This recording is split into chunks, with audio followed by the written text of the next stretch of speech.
E se o dinheiro caísse do céu? Mike Schultz e John Doerr, os nossos autores, mostram como vencer as dificuldades existentes em persuadir os clientes potenciais acerca das vantagens que obterão ao dar preferência ao seu negócio. Se em sua atuação profissional você enfrenta desafios dessa natureza, não perca mais tempo. Vamos juntos aprender a superar metas, assegurar novos negócios e criar as melhores oportunidades para contas maiores, mais seguras e mais rentáveis. Boa leitura! O que é RAIN? RAIN é um acrônimo para Relação, Aspirações e Angústias, Impacto e Nova Realidade. Esses são os conceitos essenciais dos quais você precisa se lembrar para conduzir um diálogo de vendas RAIN. Além disso, o A e o I possuem um papel duplo, pois também remetem a aconselhamento e indagação, e o IN vai ajudá-lo a maximizar a sua influência. O acrônimo RAIN também é um sinal para o fato de que esse processo tem como foco os vendedores RAIN, um nome comum para as pessoas que trazem a maioria dos novos clientes e a maior parte da renda para a organização. RAIN é o tema central deste microbook e é o seu guia para conduzir diálogos de vendas de sucesso. 6 perguntas para fazer a você mesmo. Para começar o diálogo sobre a sua busca para tornar-se um vendedor RAIN, faça as 6 perguntas seguintes a si próprio. 1. O quanto desejo ser um vendedor de sucesso? O fator mais importante que influencia o fato de você se tornar ou não um vendedor de sucesso é o seu desejo pessoal de obter sucesso em vendas. Observe a ênfase em vendas.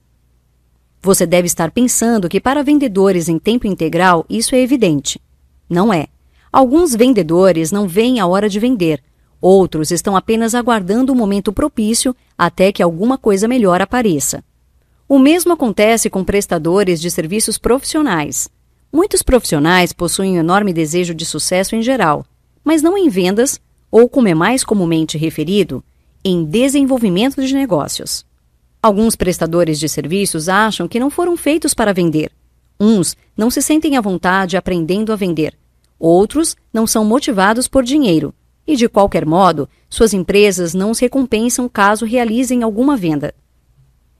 Alguns, entretanto, adoram vender. E como crianças esperando para abrir seus presentes de aniversário, eles mal podem esperar para fazê-lo. O porquê de desejarem vender é, na maioria das vezes, secundário. O fato de que eles querem vender é essencial. 2. Qual o meu grau de comprometimento para fazer o necessário para ter êxito? O comprometimento é testado quando as coisas se complicam, e em vendas as coisas se complicam o tempo todo. Não é fácil criar novos diálogos todos os dias, viver de metas, fazer as perguntas difíceis, arriscar-se, manter-se fiel ao seu valor sem ceder no preço e esforçar-se pelo cliente. Nada disso é fácil quando confrontado com as dificuldades que ocorrem de modo inesperado. O desejo de vender é o primeiro passo.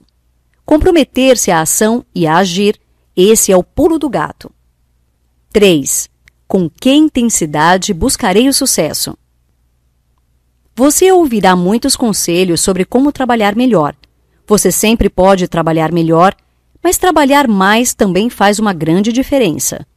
Diálogos de vendas exigem muito trabalho. É preciso organizar os diálogos, prepará-los com rigor, designar o tempo para conduzi-los e, tipicamente, fazer várias ligações telefônicas subsequentes de acompanhamento para fechar a negociação. O sucesso com os diálogos de vendas é uma função de quantos você tem e em que medida você os conduz.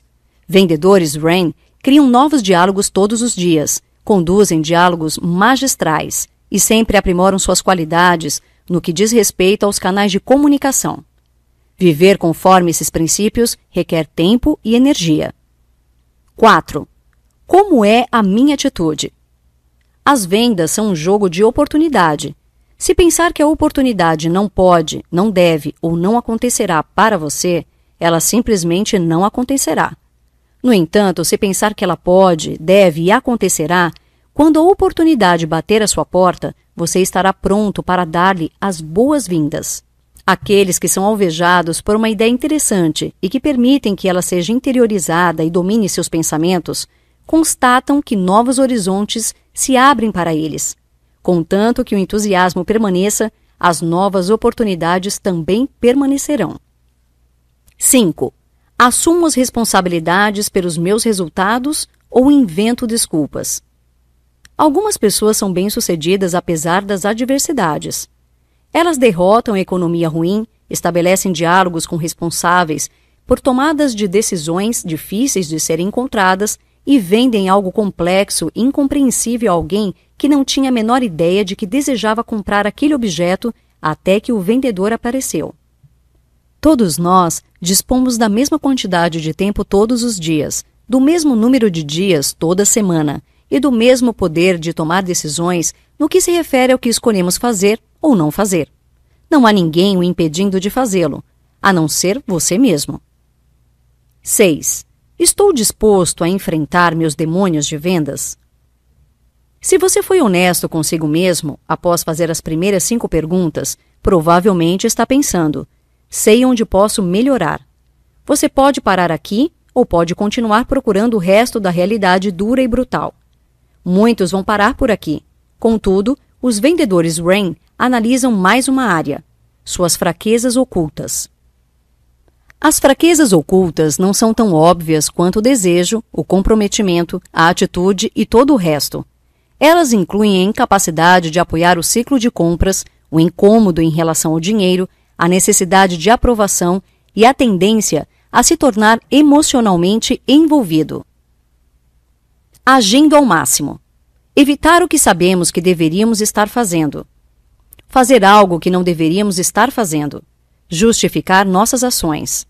É desconcertante a nossa capacidade, na qualidade de seres humanos, de saber que deveríamos estar fazendo alguma coisa e, então, evitá-la como um sanduíche de geleia e sardinha. Em nossa vida pessoal, sabemos que deveríamos limpar a garagem, telefonar para o nosso pai para dizer oi e fazer exercícios pelo menos 3 vezes por semana. Porém, não fazemos nada disso. Em nossos esforços de vendas, sabemos que deveríamos fazer mais 5 ligações telefônicas antes de terminar o dia, organizar nossa lista de contatos e nosso processo subsequente para nos tornarmos mais eficientes e convidar aquele cliente para jantar. Entretanto, não fazemos nada disso. A protelação geralmente vence. Pior de tudo, sabemos que ao realizarmos as atividades de vendas que deveríamos realizar, alcançaremos maior sucesso financeiro e profissional do que o atual. Os benefícios são reais e alcançáveis. Mesmo assim, não fazemos nada disso.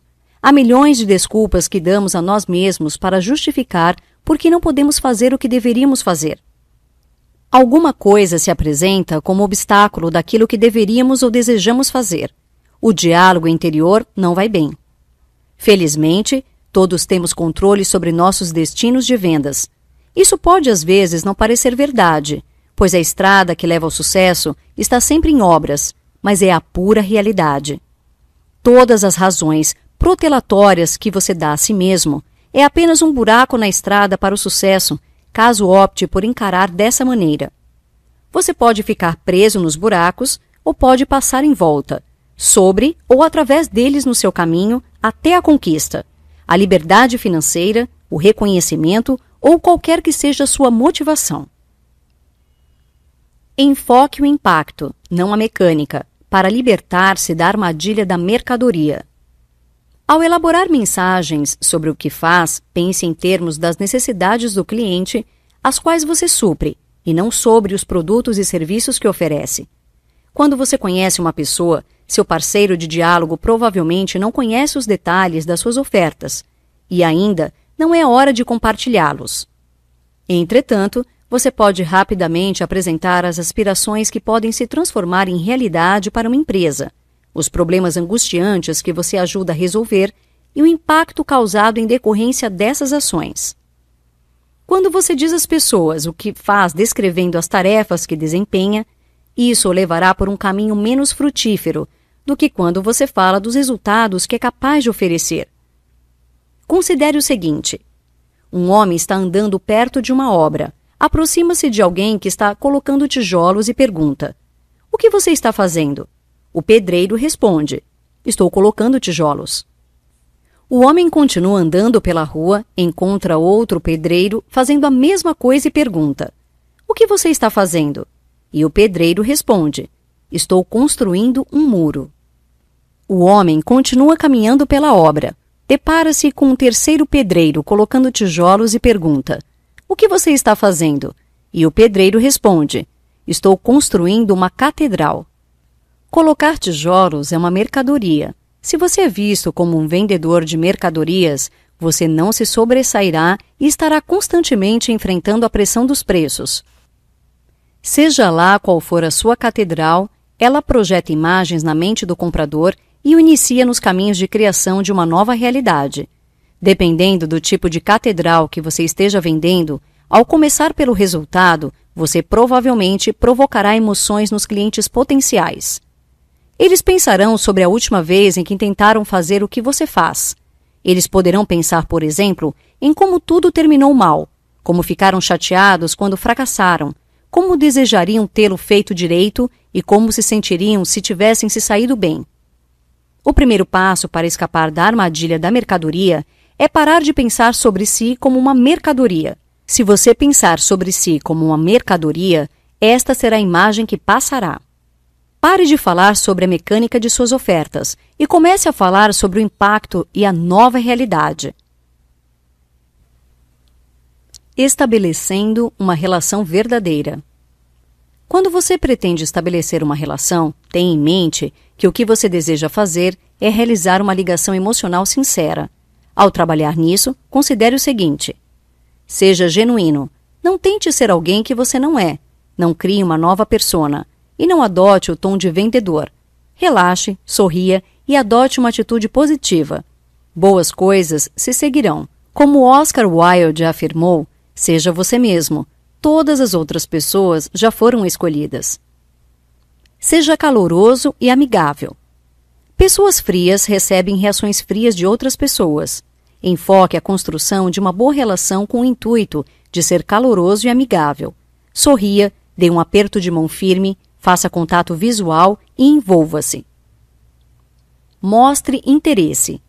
Não é nenhuma surpresa para ninguém o fato de que as pessoas são egocêntricas.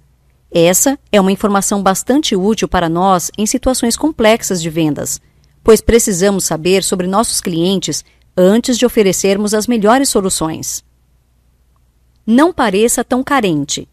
Existe uma coisa não muito legal quando alguém tenta forçar uma relação. Mostre interesse. Contudo, se for condescendente e demasiadamente amigável, você apenas afastará a pessoa. Não se aproxime de forma extremamente interessada. Faça elogios verdadeiros. Bajuladores não chegam a lugar algum. Contudo, elogios verdadeiros são sedutores. Se você gosta do escritório, do site de alguém ou ficou impressionado com o livro escrito pela pessoa, diga: calibre a relação na medida certa. Do pessoal administrativo à presidência, os compradores querem, antes de fazer negócio, saber que você é uma pessoa real. Se você mergulhar de cabeça em uma primeira reunião com um tudo bem, mãos à obra, antes de dar a todos a chance de respirar e dizer olá, criará uma atmosfera tensa. Você tem que avaliar quando é o momento de começar a falar de negócios. Se for muito cedo, uma frieza toma conta do ambiente. Muito tempo conversando e o comprador se pergunta: será que vamos avançar? Encontre a medida certa de conversa não profissional em diálogos de Vender-Ren. Não está indo do jeito que você quer? Mude a direção. Digamos que você encontre um cliente potencial que esteja relutante em divulgar quaisquer necessidades. Eles dizem: não temos esse problema. Não podemos dizer que vimos tanto desafio lá. Sim, estamos satisfeitos com as pessoas com quem trabalhamos. E por aí vai. Agora é uma boa hora para verificar se você deve desengatar, enquanto ao mesmo tempo dá-se uma boa oportunidade para, em verdade, identificar uma necessidade. Para tal, tente mudar a direção. Mudar a direção altera o curso e o tom para o qual a conversa está se dirigindo. Nessa situação, mudar a direção significa descontinuar a identificação de suas necessidades e verificar com o cliente potencial se essa é a direção que ele deseja tomar. Para superar essa situação e ficar mais próximo de fechar a venda, você deve ser capaz de identificar as aspirações e angústias do cliente. O truque é não complicar demasiadamente a situação, mas também não perder nada. Conheça o âmbito de aspirações e angústias do cliente potencial baseado no perfil de suas necessidades. Faça 3 tipos diferentes de perguntas de diagnóstico: perguntas abertas e amplas, perguntas abertas e específicas e perguntas fechadas, que identificam as necessidades e os desejos. Compartilhe ideias e estimule o pensamento para identificar necessidades adicionais. Expresse as necessidades latentes de modo explícito. Seja paciente para explorar todas as oportunidades. Evite acabar o diálogo de forma muito rápida, ao tirar conclusões precipitadas. Identificar aspirações e angústias não é nada mais do que uma pesquisa formalizada. Cutuque e incite com um propósito e desenvolva seu sucesso em vendas RAIN. Impacto. Após identificar as aspirações e as angústias do cliente potencial, você está pronto para levar os diálogos de vendas ao próximo nível. Um nível que muitos vendedores não conseguem alcançar. Ao avançar para esse próximo estágio, você imediatamente se distancia daqueles que não o alcançam. Trata-se de descobrir a resposta para "e agora?", em relação a todas as aspirações e angústias que você identificou. Se as angústias do cliente não forem solucionadas, e agora? O que eles desejam que aconteça? Mas não acontecerá. As coisas vão piorar? De que maneira essas angústias vão interferir nos resultados da empresa, divisão ou departamento do cliente potencial? Em que medida a deterioração das angústias não resolvidas vão afetar a vida do cliente? Caso as aspirações dos clientes potenciais não se tornem realidade, e agora? Elas vão cair no esquecimento e nunca mais serão lembradas? Caso se tornem realidade, de que maneira a competitividade dos clientes potenciais é afetada? Quanto mais sucesso pessoal eles alcançarão? As perguntas "e agora?" corretas vão variar dependendo da situação. Contudo, a sua habilidade para quantificar e pintar o quadro "e agora?" é fundamental para deixar claro para o cliente o quanto é importante comprar de você. A criação da urgência para comprar vai depender da sua habilidade em ajudar o cliente a enxergar o quadro "e agora?". Responder à pergunta "e agora?" vai revelar o impacto que você pode ter sobre a vida e os negócios de um cliente. Quando você calcula o impacto de ajudar os clientes potenciais a compreender suas aspirações e a solucionar suas angústias, você estabelece uma nova base de referência sobre onde os clientes poderiam estar. Ao compreender o impacto causado pelas angústias dos clientes potenciais, você define os verdadeiros obstáculos de negócios que eles apresentam. Considere tudo isto: o custo do fracasso e os benefícios do sucesso. E agora você tem a diferença de valor real. Diferencie a oferta. Comprove suas alegações. Uma das habilidades mais importantes em vendas é ajudar os clientes potenciais a entenderem os resultados que obterão ao comprar. Qualquer que seja a sua oferta, ela de alguma maneira mudará o mundo dos seus clientes. Em outras palavras, você criará uma nova realidade para eles. À medida que você apresenta a nova realidade, os compradores estarão se fazendo 3 perguntas. Vale a pena fazer isso? Eles são a melhor opção para nos ajudar a realizá-lo? Eu acredito que eles possam produzir o que dizem que podem produzir? A resposta à primeira pergunta resultará em uma decisão de dar ou não continuidade ao projeto. Para obter uma resposta positiva, certifique-se de que você expresse o impacto de forma clara e da maneira mais convincente possível. Suponhamos que eles decidiram por dar continuidade ao processo. Se você é o único fornecedor que estão considerando, o contrato é seu, a menos que você estrague tudo. Porém, se tiver que competir com outros fornecedores, o foco da comunicação sairá do impacto de fazê-lo e passará a ser o que diferencia você das outras opções que o cliente potencial possui para ajudá-lo a abordar o problema. Ao apresentar a sua nova realidade, é aconselhável expressar ao cliente por que você é a melhor opção disponível.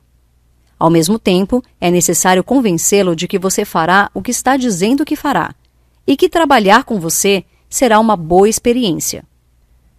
Dependendo da situação, você precisará comunicar alguns fatores de soluções de modo mais firme do que outros. Por exemplo, você pode não ter uma abordagem por fases para implementar o seu produto ou serviço. Pode ser mais simples do que isso. Você pode ter concorrentes específicos competindo pelo contrato e a sua seção de vantagens deve, então, ser firme e muitíssimo consistente. Comprar pode ser tão difícil quanto vender. É difícil entender o que comprar, pois é difícil visualizar o impacto, diferenciar entre produtos, serviços e fornecedores concorrentes, além de ser difícil saber quem pode efetivamente entregar o que dizem que entregarão. É um desafio para os compradores compreender esses fatores e expressá-los a seus colegas. Se, entretanto, você pintar o quadro de uma nova realidade convincente, seus clientes potenciais vão desejar a solução, saber que você é o melhor fornecedor e acreditar que você pode fazer o trabalho, pois eles o reconhecerão ao vê-lo. Equilibre aconselhamento e indagação.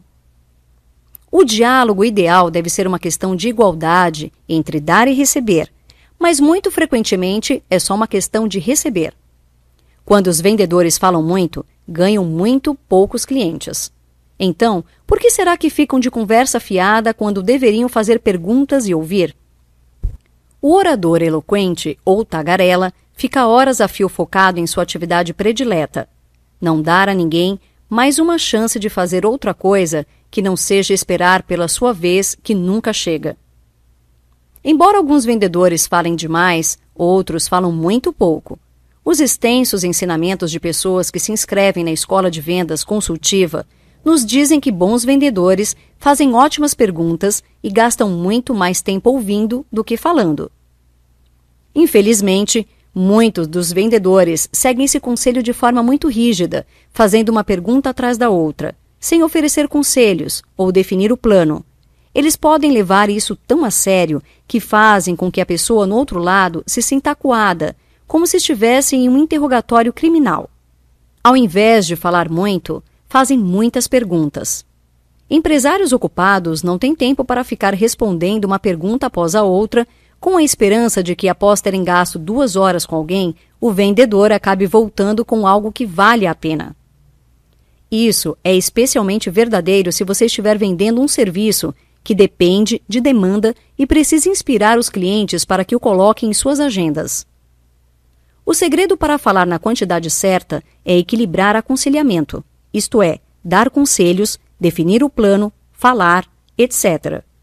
E indagação, ou seja, fazer perguntas, descobrir mais dados e deixar o cliente ter tempo de comunicação.